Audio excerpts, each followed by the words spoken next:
Fala, rapaziada de nutrição, espero que esteja tudo bem com cada um de vocês e a gente vai dar continuidade nos nossos estudos, na verdade fechando a parte de funções orgânicas na nossa disciplina de Química Geral e Orgânica. Esse tópico que nós vamos abordar hoje vai fechar a parte de funções orgânicas, tudo bem? E então, a partir da próxima aula, a gente já vai ter conteúdo que vai ser abordado e avaliado na avaliação institucional, que vai ser feita em dezembro, tudo bem? Bom, e esse, só para adiantar, esse conteúdo que a gente vai abordar daí para frente, diz respeito às classes de substâncias que interagem com o metabolismo humano por meio da alimentação, né? A gente vai falar aí dos glicídios, né, os carboidratos, os lipídios, né, que são as gorduras em geral, e as proteínas, tá bom? Mas agora, né, na avaliação parcial, a gente vai fechar nas funções orgânicas que são mais fundamentais, que a gente precisa saber para poder entender essas outras classes de substâncias que são mais complexas, né, e que são compostas por mais de uma função orgânica, tá? Então, nosso objetivo continua sendo, tenham em mente, né, ter habilidades para identificar os grupos funcionais em fórmulas estruturais de compostos orgânicos e as competências que são necessárias para classificar substâncias a partir dos grupos funcionais. De modo que nós abordamos todas as funções orgânicas oxigenadas até então, e agora nós vamos nos debruçar sobre as funções orgânicas nitrogenadas. E tem motivo para isso, né? Uma boa motivação para que nós entendamos, nós tenhamos contato com as funções orgânicas nitrogenadas é esse aqui. O fato de que muitas substâncias orgânicas nitrogenadas estão presentes de forma crítica no metabolismo, sendo que as principais delas são as proteínas. Eu estou mostrando aqui para vocês a fórmula estrutural de um aminoácido, né? Um aminoácido formador de proteínas, que é o triptofano. Olhem a fórmula estrutural do triptofano e vejam que aqui, ó, eu tenho um átomo de nitrogênio na molécula, né? Eu tenho aqui um átomo de nitrogênio na molécula. Então, o triptofano, podemos dizer, tem funções orgânicas nitrogenadas, por quê? Tem átomos de nitrogênio na molécula. Então, isso aqui é uma função nitrogenada e isso aqui é uma função nitrogenada. E os que estão mais espertos vão lembrar, claro, que isso aqui é uma função oxigenada, né? E, portanto, isso aqui, né, é uma carboxila que caracteriza o triptofano, né, como contendo a função ácido carboxílico, tá? Então, pessoal, o triptofano contém funções nitrogenadas, né? É importante para o nosso metabolismo, é um aminoácido essencial. Assim como a fenilalanina. A fenilalanina, vocês estão vendo aqui, também tem, ó, um grupo funcional nitrogenado e é um aminoácido essencial.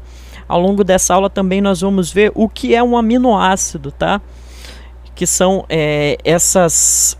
essas unidades formadoras das proteínas, certo? Então, vamos começar das funções nitrogenadas mais básicas, que são as aminas. As aminas são compostos derivados da amônia, né? Em que, ao invés de o hidrogênio, o nitrogênio da amônia faz uma ligação com uma ou mais cadeias carbônicas. Vamos recapitular. Então, a gente tem como substância formadora, né, a substância inicial, a amônia. A amônia que tem essa fórmula estrutural aqui, né? Se a fórmula química dela é NH3, ela vai ter essa fórmula estrutural. Eu vou colocar aqui um hidrogênio, né, fazendo uma ligação simples com um nitrogênio, uma ligação simples com outro hidrogênio e uma ligação simples com outro hidrogênio, tá? Pronto. Então, essa aqui é a fórmula estrutural da amônia. O que vai caracterizar uma substância como contendo a função orgânica nitrogenada amina? Uma substância vai conter uma amina se ao invés da gente ter um hidrogênio aqui fazendo ligação com esse nitrogênio da amônia, a gente tiver o quê? Uma cadeia carbônica. Beleza? Então vamos ver exemplos. Vamos olhar para esse primeiro exemplo da fenilamina, certo? A fenilamina, tá? Isso aqui tá errado. Não é fenilalamina, não. É fenilamina. Então, vamos pegar o exemplo da fenilamina. Aqui, ó, vocês estão vendo que o nitrogênio está fazendo ligação com dois hidrogênios, né? Ao invés de ele estar fazendo uma ligação com um terceiro hidrogênio, que é o que caracterizaria uma amônia, ele está fazendo a ligação com o quê? Com uma cadeia carbônica, no caso uma cadeia carbônica aromática. Então, se o nitrogênio está fazendo uma ligação com uma cadeia carbônica, ao invés de fazer ligação com hidrogênio, o que a gente tem? Uma amina. Outro exemplo, aqui na trimetilamina, o nitrogênio, ao invés de estar ligado aos 3 hidrogênios, no que seria a amônia, está ligado a 1, 2, 3 cadeias carbônicas diferentes. Né? No caso, as 3 cadeias carbônicas são as mesmas, né? Mas ele está ligado a 3 cadeias carbônicas. Então, o que a gente está notando aqui é que o nitrogênio, ao invés de estar fazendo ligação com o hidrogênio, está fazendo ligação com cadeia carbônica. O que é isso? Uma amina. E aqui, na metilfenilamina, o que a gente está observando? Mesma situação. O nitrogênio está fazendo a ligação com o hidrogênio e, ao invés de estar fazendo outras 2 ligações com átomos de hidrogênio, ele está fazendo o quê? Uma ligação com uma cadeia carbônica de um lado e outra ligação com a cadeia carbônica de outro lado. Então, se o nitrogênio está fazendo ligação com cadeia carbônica, ao invés de estar fazendo ligação com o hidrogênio, que função orgânica a gente está tendo aqui? Uma amina. Tudo bem? Então, aqui a gente tem exemplos de aminas, tá? E isso aqui é o grupo funcional amina, tá? É importante a gente não confundir as aminas com outras substâncias em que o nitrogênio faz ligação dupla com a cadeia carbônica. Nessas outras situações, a gente vai ter iminas, tudo bem? Olhem esse exemplo. A gente poderia dizer que aqui o nitrogênio, ao invés de estar fazendo ligação com o hidrogênio, está fazendo ligação com o carbono, não é verdade? Só que nesse caso aqui, a gente tem um nitrogênio fazendo a ligação dupla com o átomo de carbono da cadeia. Então, o que a gente tem aqui é uma mina? Não. O que a gente tem aqui nesse caso é uma imina, certo? Então, uma imina é uma situação de função orgânica em que o nitrogênio faz ligação dupla com o carbono de cadeia, certo? No caso, esse exemplo aqui é o da etilodenoimina, tá? E a gente também não pode confundir as aminas com compostos nos quais o nitrogênio faz ligação com outro nitrogênio, certo? Aqui nessa situação a gente não vai ter uma amina, a gente vai ter uma hidrazina. Então, peguem esse exemplo aqui, ó, em que a gente tem essa fórmula estrutural dessa substância e que vocês estão vendo aqui, né? NH2, né? O nitrogênio, ao invés de estar fazendo ligação com outro hidrogênio, ele está fazendo ligação com o nitrogênio, que por sua vez está ligado a cadeias carbônicas.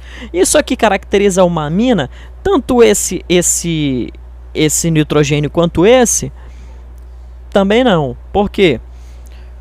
Quando o nitrogênio está fazendo ligação com outro nitrogênio, ao invés de estar fazendo ligação com a cadeia carbônica diretamente, a gente não vai ter uma amina, a gente vai ter uma hidrazina. Então isso aqui basicamente é o grupo funcional que caracteriza as hidrazinas. E nesse exemplo aqui, a gente tem a dimetilhidrazina, certo? Então, pessoal, como você faz para identificar uma amina? Você dá de cara com a fórmula estrutural de uma substância orgânica qualquer. Se você identificar esse grupo funcional aqui, pendurado numa cadeia carbônica, né, NH2, você já sabe que é uma amina. Ou se você olhar que o nitrogênio está fazendo parte da cadeia como um heteroátomo, provavelmente vai ser uma amina também. Claro, basta você acompanhar a definição para saber que é uma amina, mas à primeira vista, se olha para a cadeia carbônica, vê o nitrogênio como heteroátomo, já sabe que muito provavelmente vai ser uma amina. E aqui a mesma coisa. Nesse caso aqui, nitrogênio, né, tá ligado a 2 cadeias carbônicas, né, diferentes, uma de cada lado. Você vai acompanhar a definição e vai entender que é uma amina, beleza?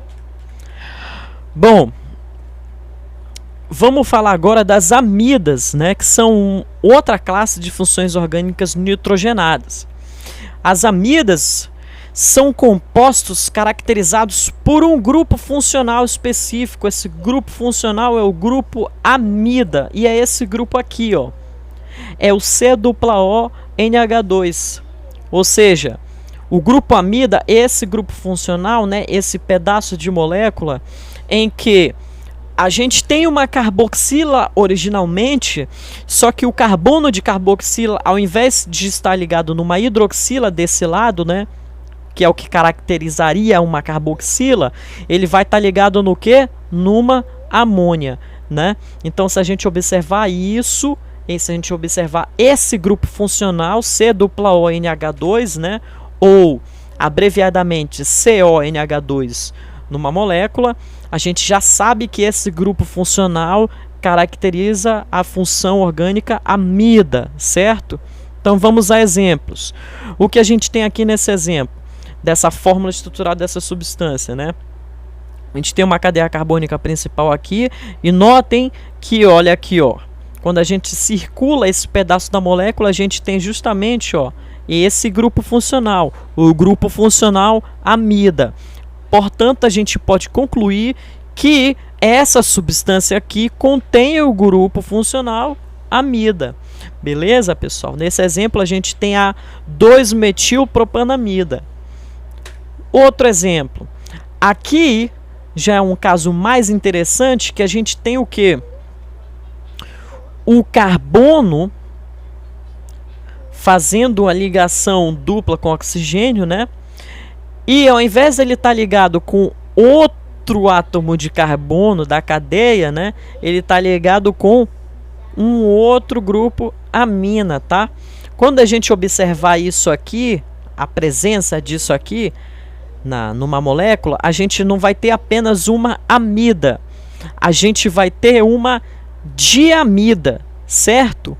Então, uma diamida é esse caso aqui, né, em que o carbono da carboxila, perdão, o carbono da amida está ligado a não apenas um, mas a dois grupos amino, tudo bem? Grupo amino. Essa substância aqui, né, é chamada de diamida do ácido carbônico, né? E provavelmente ninguém vai conhecer por esse nome, mas por esse nome todo mundo conhece. Isso daqui é a ureia, tá? É essa substância que é excretada, né, juntamente com todos os outros componentes da urina, né, pelo nosso organismo, tá? A ureia. Bom, em suma, como a gente caracteriza uma substância como contendo a função orgânica amida? Se ela tiver esse grupo funcional, C-OONH2. O que pode ter de diferente? Pode ter uma outra cadeia carbônica ligada aqui no nitrogênio da amida? Pode, vai continuar sendo uma amida. Pode ter duas cadeias carbônicas ligadas nesse nitrogênio da amida? Pode, vai continuar sendo uma amida, beleza? Mas esse grupo funcional caracteriza a função amida. É importante também a gente destacar que as amidas secundárias cíclicas também são chamadas de imidas. E aqui a gente tem dois exemplos, ó. Olha só. Aqui a gente tem, ó, como eu falei, né? Pode o nitrogênio da amida fazer ligação com outro átomo de carbono? Pode, que vai continuar sendo amida. Então aqui a gente tem dois grupos amidas ligados, né? E as cadeias carbônicas ligadas aos grupos amida fechando um ciclo. Quando isso acontece, a gente não vai ter a gente vai ter um nome especial para essa amida. Nesse caso, o nome especial que a gente vai dar é imida, beleza? Então, essa substância aqui, em que a gente tem um ciclo sendo fechado, né, com grupos amidas, é uma imida. E nesse exemplo, a gente tem a succinimida como exemplo de imida. Aqui, na fitalimida, a gente também tem uma situação em que os grupos amidas, juntamente com as cadeias carbônicas, estão fechando um ciclo, né? E quando isso acontece, a gente costuma chamar essas substâncias também de imidas, certo? Então, entendido o que são as aminas e o que são as amidas, vamos agora falar das nitrilas. As nitrilas são compostos caracterizados pelo grupo funcional cianeto. O cianeto é esse grupo funcional, esse pedaço de molécula aqui, em que um carbono está fazendo a ligação tripla com o nitrogênio. E esse carbono faz a última ligação possível dele com quem? Com outro átomo de carbono de uma cadeia carbônica, tá? Bom, então esse aqui é o grupo funcional cianeto, tá? As nitrilas também por isso são chamadas de cianetos, né? Por serem compostos derivados do ácido cianídrico, tá? O ácido cianídrico, que é o que? O HCN, em que esse grupo funcional cianeto está ligado ao que? A um hidrogênio, tá? Os cianetos, é importante dizer, em geral, todos são extremamente tóxicos para o nosso organismo, né? São extremamente tóxicos e a sua toxicidade ela tem uma ação extremamente rápida, né? Por isso é comum que muitas substâncias que foram utilizadas para envenenamento tenham sido produzidas à base de cianeto. Inclusive, pessoal, aqui antes de seguir nesse raciocínio, eu estou apresentando para vocês dois exemplos de nitrilas, tá? Aqui a gente tem a metanonitrila, né? Também conhecida como ácido cianídrico, né? Em que a gente tem o grupo funcional cianeto. E aqui a etanonitrila, que a gente também está vendo o grupo funcional cianeto. Nesse caso, o carbono do cianeto ligado a uma cadeia carbônica. Eu ia fechar o raciocínio sobre a questão da toxicidade das nitrilas, do cianeto, dizendo que não é por acaso, né, que é preciso cozinhar a mandioca para fazer maniçoba por muitos e muitos dias, nesse caso por 7 dias, né, que a tradição amazônica determina, né, que a gente precisa estar cozinhando o tucupi para fazer a maniçoba, né? Por que que isso é necessário?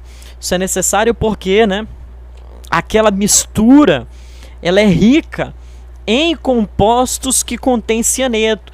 Ela contém uma quantidade razoável de nitrilas in natura, tudo bem? Portanto, é preciso remover essas substâncias lá, né, daquela mistura que contém o tucupi. E isso é preciso porque, né? Contém o tucupi e os outros componentes daquela mistura da maniçoba.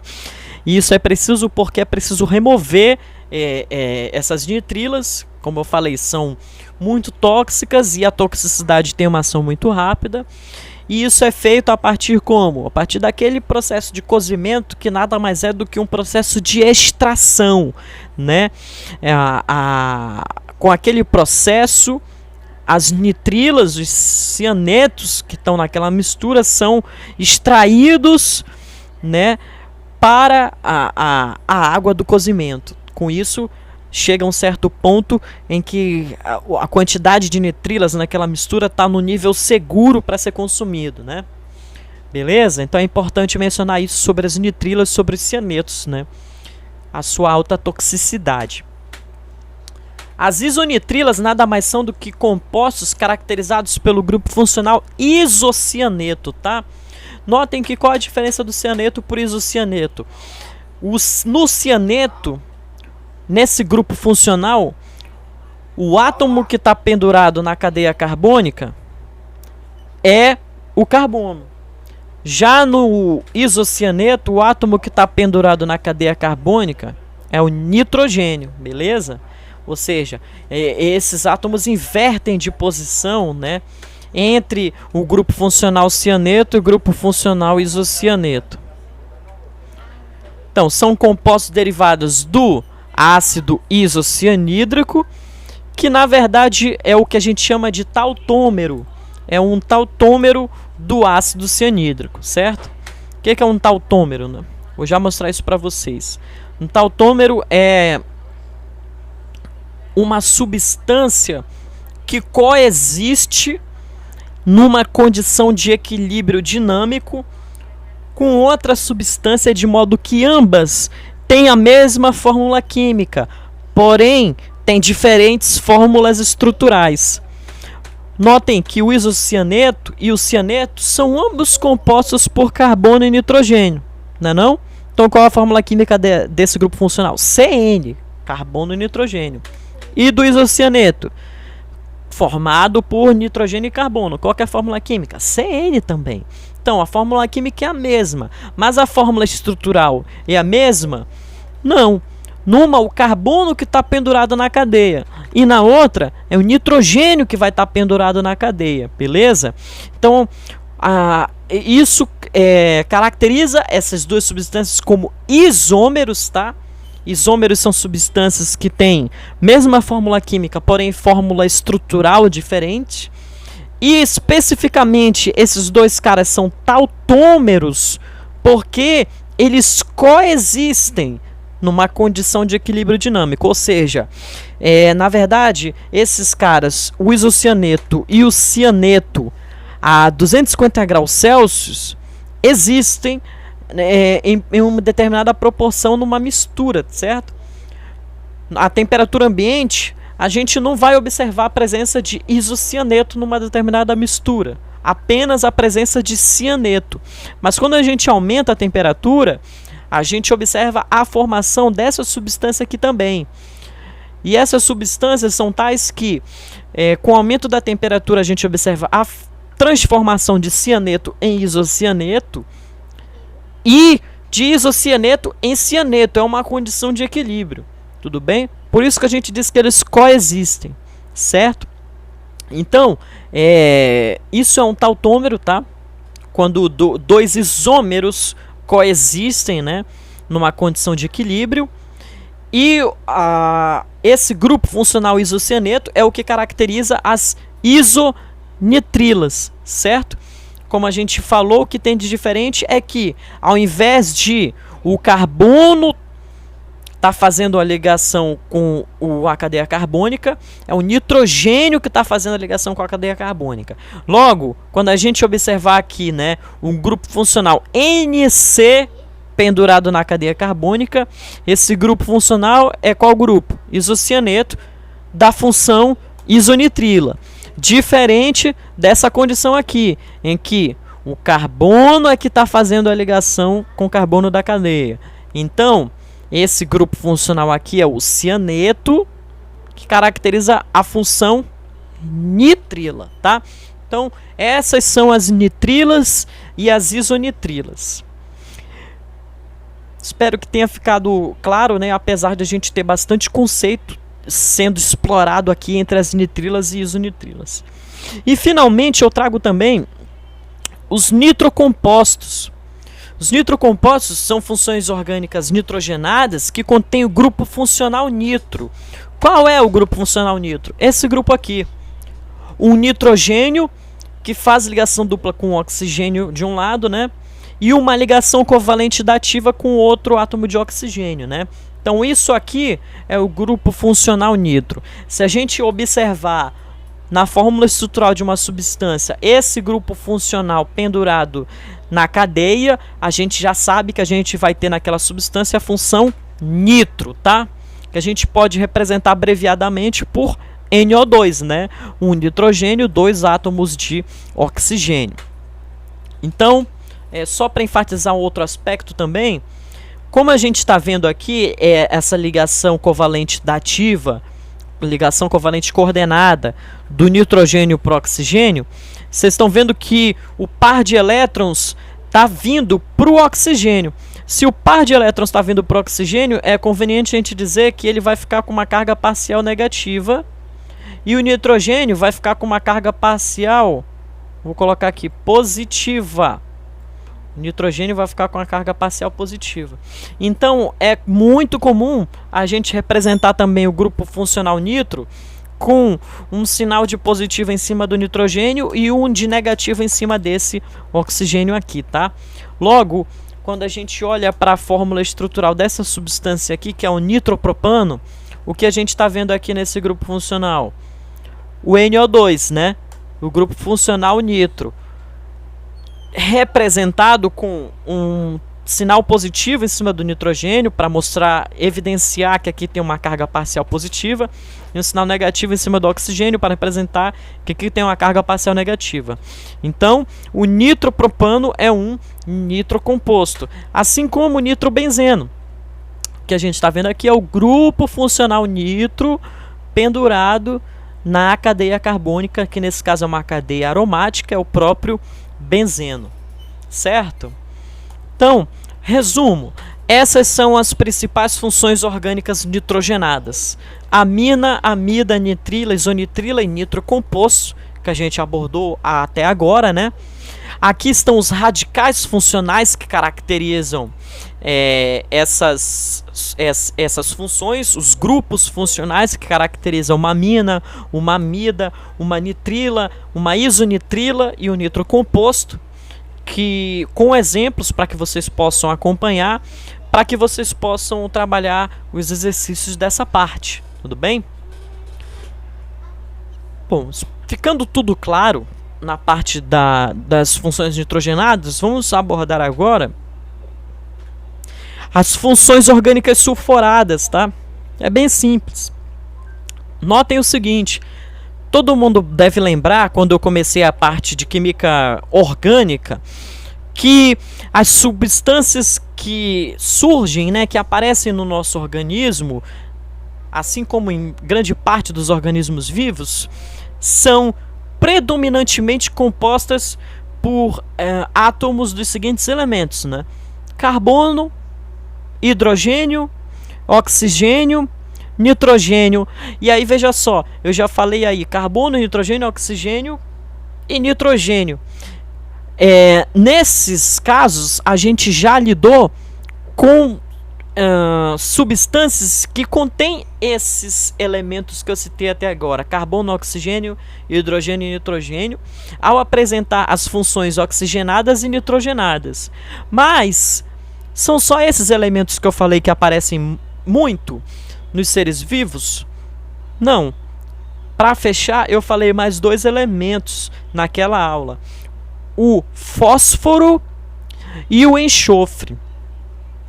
Então, se o enxofre, né, comumente aparece, né, nas substâncias que estão presentes e interagem com esses seres vivos, então a gente vai ter, consequentemente, funções orgânicas sulfuradas, ou seja, várias classes de funções orgânicas em que o enxofre é o elemento em questão que caracteriza um grupo funcional, certo?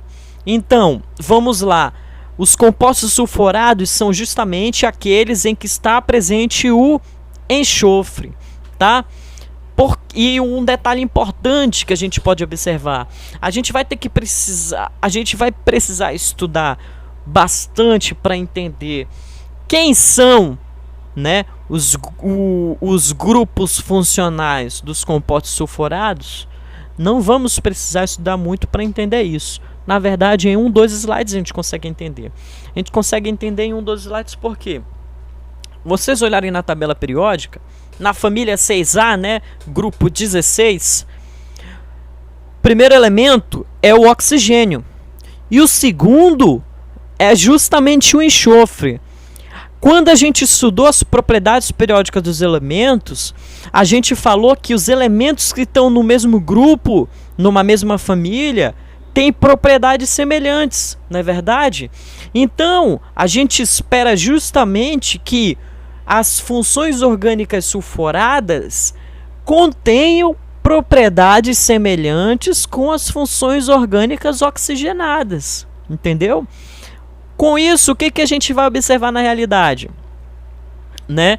Que se o enxofre pertence ao mesmo grupo de elementos que o oxigênio, esse grupo 16, família 6A, que a gente chama de calcogênios, é comum que apareçam na natureza as mesmas funções orgânicas para o oxigênio, todavia com o enxofre tomando o lugar do oxigênio. Exemplo, ó, vamos considerar essa substância aqui, né? Essa substância aqui é o etanol, o álcool etílico, né? Como que a gente sabe que essa substância é um álcool? A gente está vendo aqui o OH, né? Grupo funcional hidroxila pendurado num carbono saturado. Logo, o que é isso? É um álcool. Qual que vai ser a função orgânica sulfurada correspondente a um álcool? Vai ser aquela em que, no lugar do oxigênio, na hidroxila, a gente vai ver o enxofre. E por que isso é possível? Porque o enxofre é do mesmo grupo do oxigênio, um calcogênio, certo? Então isso também vai aparecer na natureza.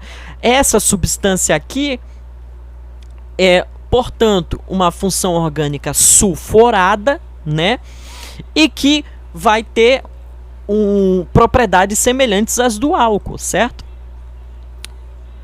Então, se aqui a gente tem um álcool, é importante dizer o seguinte, né? Qual que vai ser a classificação dessa outra substância que no lugar do oxigênio é hidroxila, o átomo é o enxofre? Vamos acompanhar aqui, ó.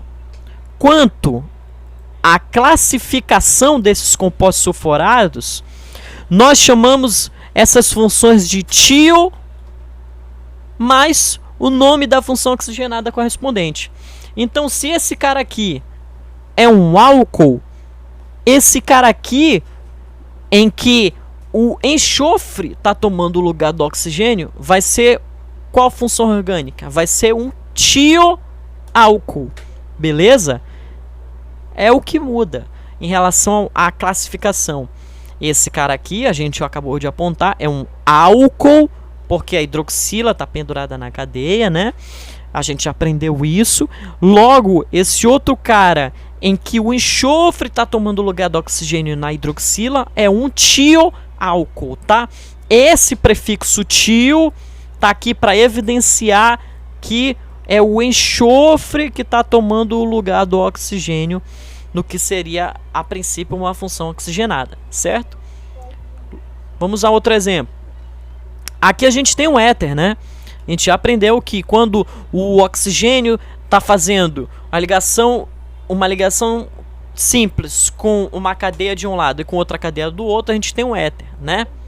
Logo, que função vai ser essa daqui? Em que no lugar do oxigênio a gente vai ter um enxofre, vai ser um tioéter, certo? E se fosse uma acetona, mas que no lugar do oxigênio tivesse um átomo de enxofre, seria não uma acetona, mas uma tiocetona e assim por diante. Beleza, pessoal? Então esses são os compostos sulfurados. E para fechar, né, sobre as funções orgânicas que a gente ainda não abordou, vamos falar dos aletos orgânicos, tá?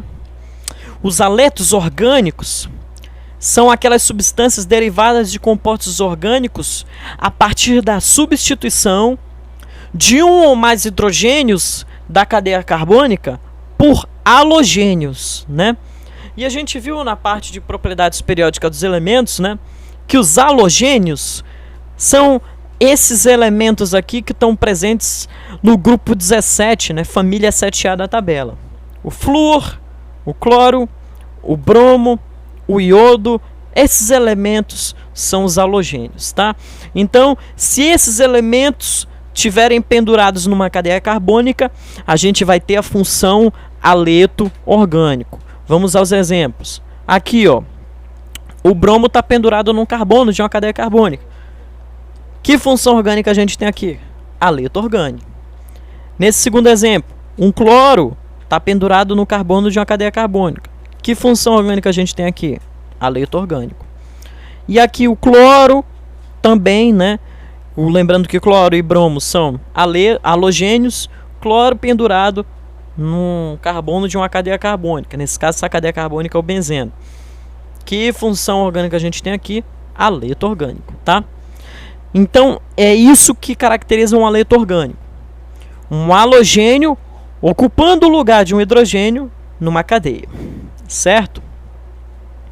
Então, até aqui a gente abordou todas as principais funções orgânicas em separado que a gente precisava, tá? E eu vou trazer para vocês, né, porque é muito importante, um pequeno detalhamento, né, sobre as aplicações de funções orgânicas nitrogenadas que a gente abordou hoje, tá? Mas que a gente vai ver em detalhes nessa segunda parte da segunda nota, quando a gente fala sobre proteínas. De qualquer maneira, eu vou adiantar para vocês o que são os aminoácidos. Os aminoácidos são, como eu já tinha mencionado anteriormente, as substâncias formadoras das proteínas, certo? E tem uma fórmula, vou voltar aqui, eles têm uma fórmula estrutural geral. Todo e qualquer aminoácido sempre vai ter essa cara aqui. Que cara? Um carbono, né, de uma cadeia carbônica que está pendurado a um grupo amina e um grupo carboxila que caracteriza um ácido carboxílico. Ou seja, uma parte ácida e uma parte, né, que é do grupo amina. Ou seja, isso aqui, portanto, caracteriza um aminoácido. Por quê? Tem a parte do grupo amina pendurada nesse carbono e tem a parte do ácido carboxílico também pendurada nesse carbono. Então, todo e qualquer aminoácido vai ter esse pedaço de molécula pendurado na fórmula estrutural, tá? Então, trago dois exemplos aqui, né? Não, exemplos não. Eu trouxe aqui já a fórmula geral de uma proteína. Fórmula geral de uma proteína é o seguinte, tá? Se eu falei que os aminoácidos são substâncias formadoras de proteína, cada uma dessas substâncias aqui vai se juntar com outra semelhante e com isso eles vão formar uma cadeia de aminoácidos, que é o que vai caracterizar uma proteína, certo? Vejam só, esse pedaço aqui que eu apresentei para vocês não é um aminoácido? Então, isso aqui é um aminoácido. Quando esse pedaço está pendurado com outro pedaço que é semelhante, que é outro aminoácido, eles vão se juntando em sequência até formarem uma cadeia de aminoácidos. Essa cadeia de aminoácidos é o que a gente chama de proteína, certo? Mas como é que essas unidades se juntam para formar essas cadeias? Como é que os aminoácidos se juntam? Antes de falar disso, né, espero que tenha ficado claro que as proteínas, como dá para perceber, já que a proteína é a cadeia toda, né, de aminoácidos, né? A proteína, portanto, vai ser uma macromolécula. O que é uma macromolécula? Uma molécula grande. A proteína vai ser uma macromolécula resultante da condensação de moléculas de aminoácido por meio de ligações peptídicas com eliminação de uma molécula de água, certo? Então, essas ligações que acontecem entre os aminoácidos, a gente chama de ligações peptídicas.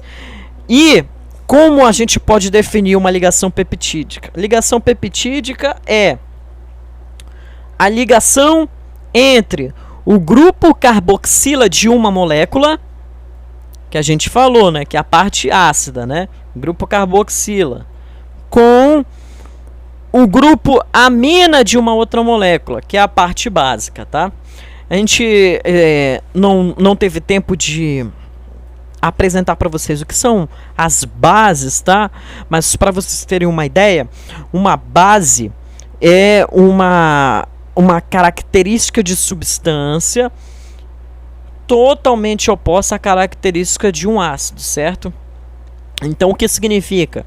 Que quando um ácido entra em contato com uma base, ambos têm as suas características anuladas E quando isso acontece, a gente diz que elas são o ácido e a base neutralizaram. E nessa neutralização sempre ocorre a eliminação de água. Como isso acontece? No caso da formação das cadeias de aminoácidos. Eu trouxe aqui um exemplo em que dá para perceber isso bem. Ó, isso aqui é um aminoácido, né? Vocês estão vendo aqui, né? Que um carbono está fazendo ligação com a amina e fazendo ligação com a carboxila do outro lado.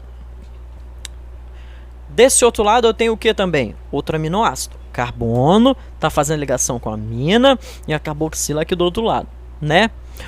Como esses caras vão se ligar para formar uma ligação peptídica? A hidroxila desse carbono, a hidroxila dessa carboxila vai se juntar com o hidrogênio dessa amina do outro aminoácido. E o que a gente vai ter? Um hidrogênio dessa amina do segundo aminoácido com a hidroxila da carboxila do primeiro aminoácido. A gente tem aqui H mais OH, né? H2O. Então, essa parte aqui, ó, ela vai sair dessas duas moléculas, ou seja, a gente vai ter H2O saindo das duas moléculas, sendo eliminado. E quando isso acontece, o que vai acontecer? O carbono, esse carbono dessa carboxila, vai ficar com uma ligação faltando.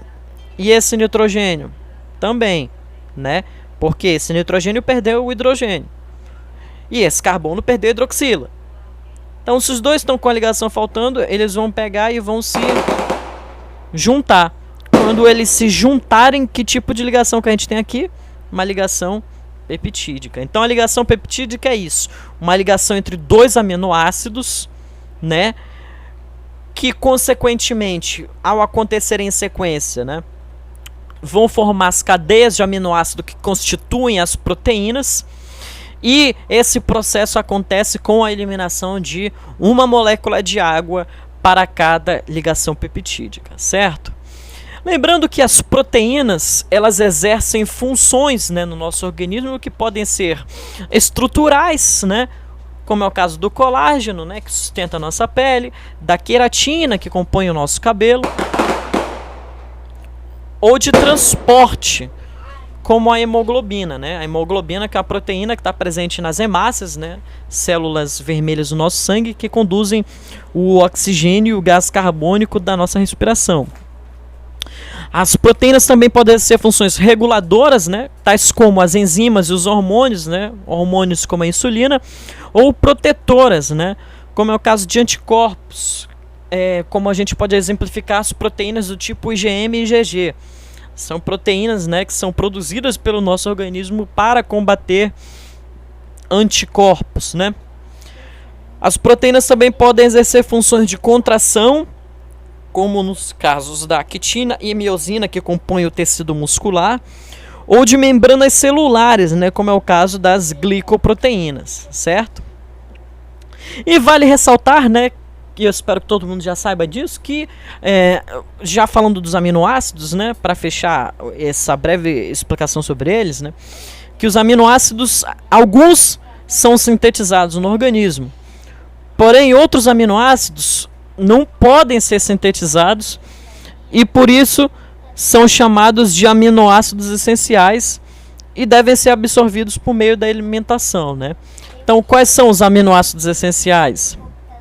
Valina, leucina, isoleucina, lisina, treonina, metionina, fenilalanina e o próprio triptofano. Esses dois eu dei de exemplo, né, inicialmente. Ou seja, a gente tem mais ou menos uns 20 aminoácidos que o organismo humano lida, e desses 20, 12 o organismo consegue sintetizar, mas 8 não. Esses 8 são os aminoácidos essenciais, certo? Que a gente só consegue absorver por meio da alimentação.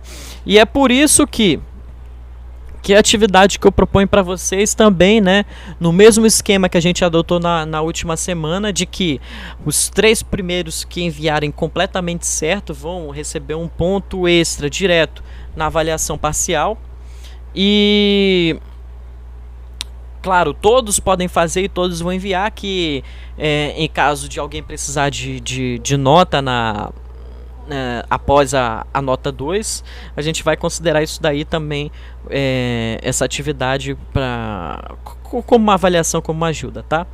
Então, a atividade proposta eu peço que pesquisem e escrevam a fórmula estrutural de cada um dos aminoácidos essenciais. Ou seja, eu quero a fórmula estrutural de cada um desses caras aqui e que apontem, né, em quais alimentos cada um desses aminoácidos está mais presente na dieta humana. Beleza, pessoal? É isso. Espero que todo mundo tenha entendido. Provavelmente, né, vão ter surgido muitas dúvidas. Eu quero que tragam essas dúvidas para que a gente tire antes, né, de a gente lançar a avaliação parcial, tá certo? Espero que tenham todos um ótimo fim de semana, uma ótima semana para todos, e a gente vai continuar seguindo as nossas atividades no módulo remoto até o nosso próximo encontro, que vai ser na última semana de novembro, certo, pessoal? Boa noite, boa tarde, bom dia, até mais.